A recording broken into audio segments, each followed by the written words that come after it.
Hello and welcome to a new video. My name is Hans and this is Food Around the House. In today's video I'll be giving a tour through our garden. It's a bit of a food garden. We try to put as many edible species in our garden as possible while still also paying attention to biodiversity and also the aesthetics of the garden. So most of the plants in this garden were planted last fall. We already started the year before that with some of the beginnings, but yeah, I'll just show what's going on, what's growing, what's flowering, what's doing well. So yeah, let's go. So we'll start off with the berries. We've got a lot of berry bushes quite close to the house. Over there is our dog, Ivy. It's our protector of the garden. She's very tired, as you can see. So yeah, over here we've got two black currant bushes, as you can see, already full of little blackberries. You can also see a little ladybug over there, and yeah, you really want ladybugs in your garden. Most certainly on these currant bushes, because they attract a lot of aphids, and the ladybirds eat those aphids, so they sort of protect the plant. Over here we've got some relatives of the black currants. These are the red currants, as you can see. Flowers. The first berries are already starting to grow. These bushes were all planted last year, so that's their second season. And last year they didn't give a whole lot of berries, but very hopeful for this year. There are a lot of flowers, so that's great. Yeah, we've got some strawberries in between. The strawberry is already flowering, very cute flowers. And over here we've got a gooseberry. But also already some fruits forming. And over here we've got two blueberries, which are now flowering. Very cute flowers, I think. Another one over there. And yeah, this is a bit of an experiment of mine. This is actually a citrus. It's a Yuzu Citrus, the variety is called Hana, and it's supposed to be very cold hardy for citrus, so I've read reports that they can withstand until minus 18 degrees Celsius. So this is a bit of an experiment and see if it will survive our winters. I've just planted it recently, so it hasn't had a winter yet, but yeah, hopefully it will do fine. And over here we've got a fig, quite a big fig already. It's just the leaves are just showing up. Already the first little fruits forming. And well, I also wanted to try something else.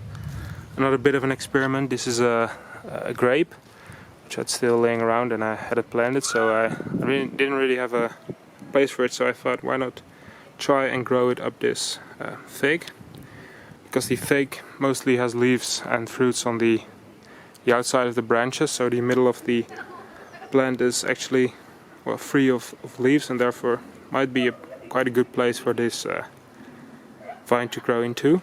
So we'll see about that. And over here we've got two more. Well, they look like blackberries, but it's not actually.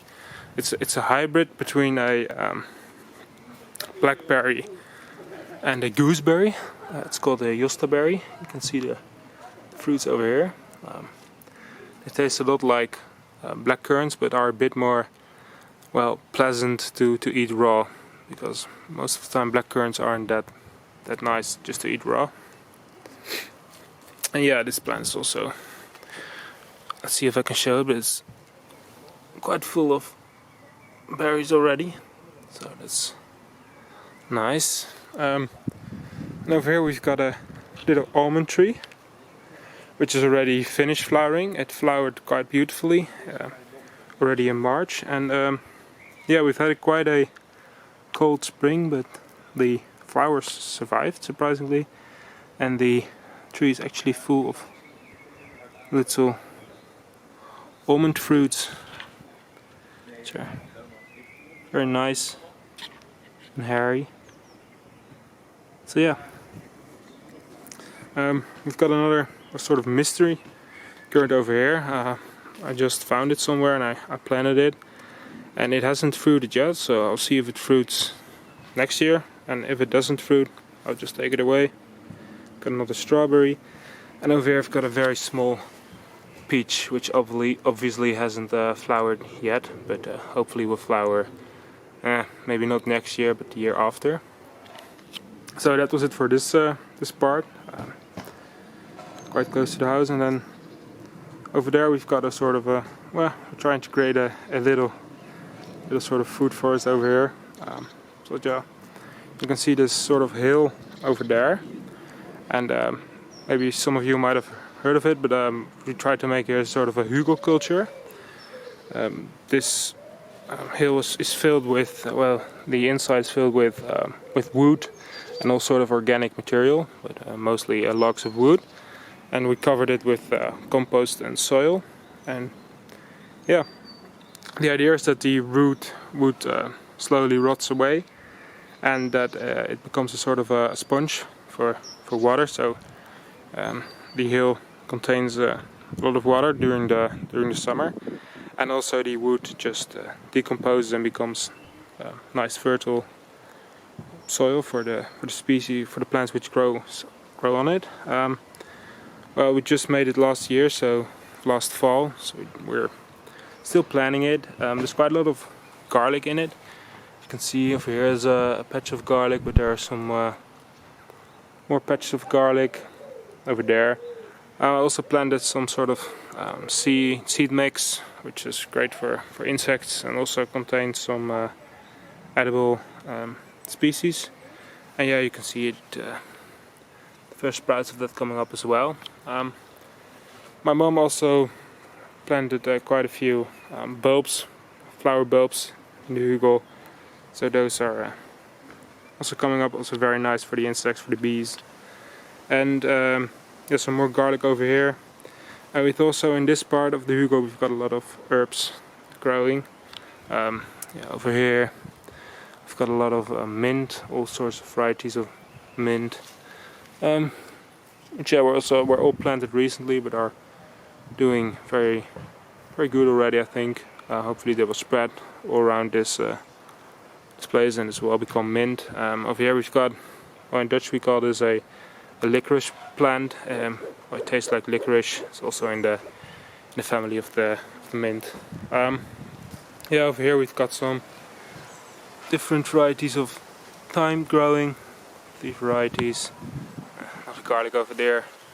Over there, so we got some oregano, some chives, rosemary, sage over there, and yeah, all sorts of flowers and herbs over there. Some more garlic. Then if you walk into the garden from this side, we've got a kaki over here, which was, I'm very happy that it's still alive. We planted it last fall and we've had a very cold winter, but it's doing absolutely fine. And yeah, hopefully it will also flower. They usually flower in June, so yeah, I'm hopeful they will still flower. But mostly I'm happy the plant has survived the transplanting and the winter and is doing fine now. Yeah, over here we've got some more berries. These two are well, they're black currants, but they're white, so they're a white variety of black currant. Yeah, there are a few little fruits on there, not too many. You can see that obviously these are very young bushes, and we'll have to grow to bigger bushes before they really get a harvest from them. The same for these three gooseberries over here, still very young, and hopefully next year or the year after we'll get some gooseberries from these bushes. Over here we've got a few different varieties of Japanese quince. The fruits are very similar to quince, but instead of trees these are small bushes with absolutely beautiful flowers, as you can see. So yeah, so these are still very young bushes, and I'm also surprised that this one is already flowering this year, but it's only great. And over here we've got a very old apple tree. This tree has been here for over 15 years, I think, and yeah, it's flowering quite abundantly right now, as you can see. Absolutely full of bees.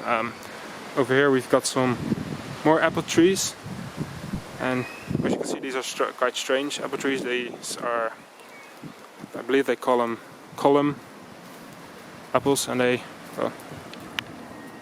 grow in a straight line, sort of. This is not I haven't pruned this plant at all, but it just grows like a column, and I really like the fruits of these trees. They remind me a bit of Granny Smiths, but they're a lot sweeter. So yeah, as you can see, also flowering abundantly.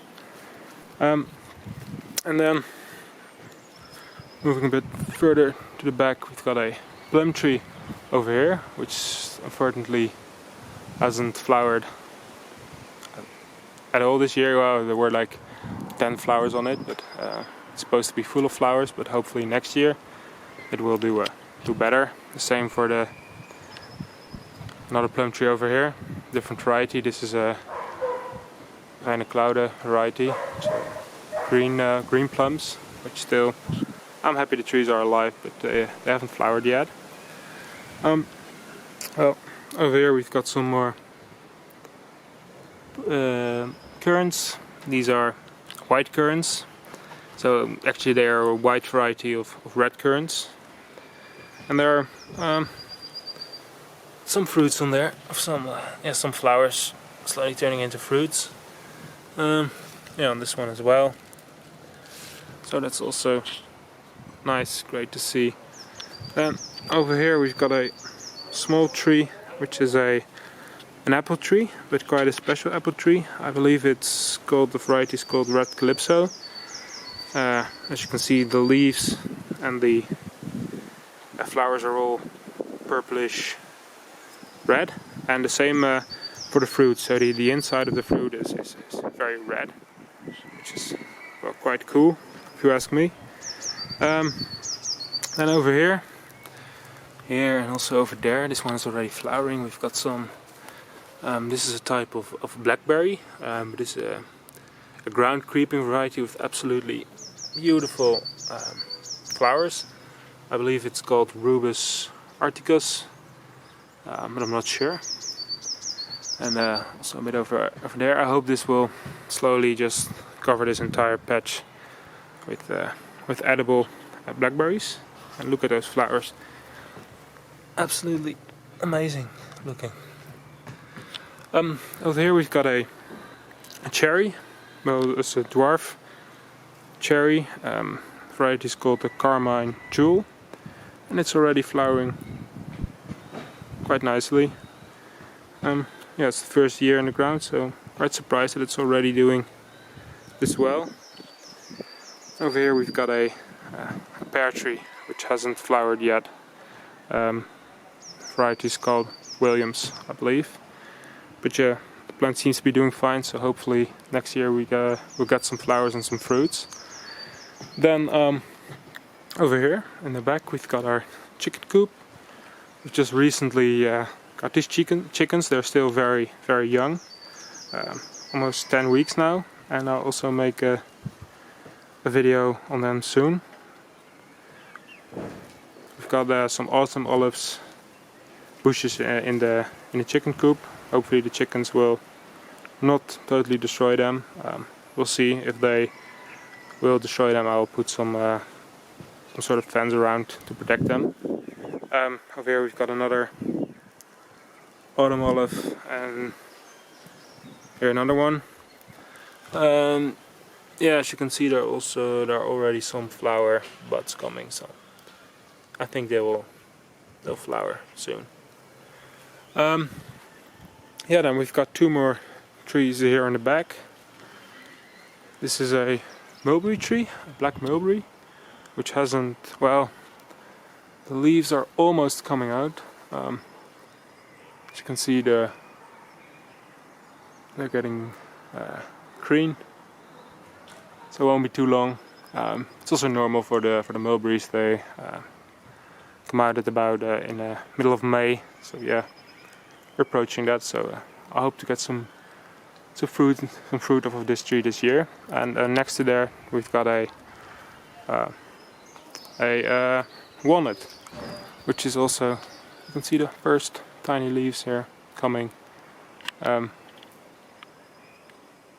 is a variety from the Netherlands, and it's supposed to stay relatively small, about 6 to 8 meters, so perfectly for the spot over here. Oh, in this part of the garden we've got well, not a whole lot of edible species, mostly some flowers. Some over there we've got some hostas, which are edible, which you have to eat them when they're really young. These ones might already be a bit too old and they become woody, but you can't just eat them. Well, probably these could still be harvested, and you can just well, you can eat them raw, but it's better to shortly saute them, and quite nice.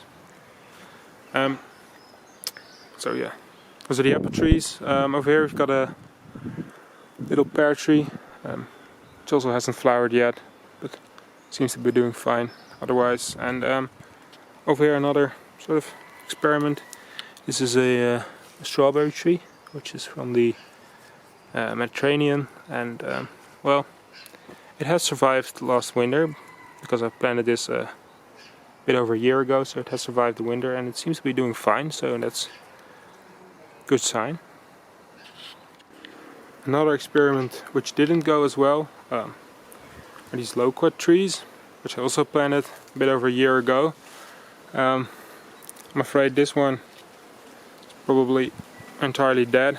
I'll just wait a few more weeks, months to see if it maybe reshoots some from the stem, but I'm afraid it's dead. And this one, it's not dead, it doesn't look too great. So yeah, hopefully this one will recover. And well, to see to show the difference, I've got another loquat tree over here, which is in a pot, so and inside for the winter, well, at least for the coldest days, and this one's doing fine. Next to the house we've got a bit of a small pond. No edible species over here. It's quite of a moisty place, so some ferns and yeah, pond for the frogs and all that, for biodiversity. And well, as you can see up there, it's my rooftop garden. You can see it a little bit. Yeah, we've got 2 more interesting trees over here. This one is well, actually 3 more. This one is a Ginkgo, which is quite a special tree, but they're either male or female, and we still don't know yet whether this tree is a male or female, because well, they only show their age at about 20 years old, and this one is about 20 years old, so it should be able to see it soon. And over here we've got a cherry tree, which is flowered very abundantly, but it's done flowering. You can see it's full of little cherries, which will hopefully all grow into nice juicy cherries. The last interesting tree over here is the rowan tree, which is an indigenous species here in the Netherlands, and as you can probably see, it's almost going to flower, so the flower buds are showing. and it's a huge tree. See a lot of those in the forest over here, but they never get this big. They a bit like more of a shrub. But because it has a lot of space over here, it's grown into this huge tree, and it's absolutely full of flowers each year. And then after that, the berries, which are semi-edible for humans, and you can eat them for a bit. Not too many, because then you will get a stomach ache. But you can make jams out of them.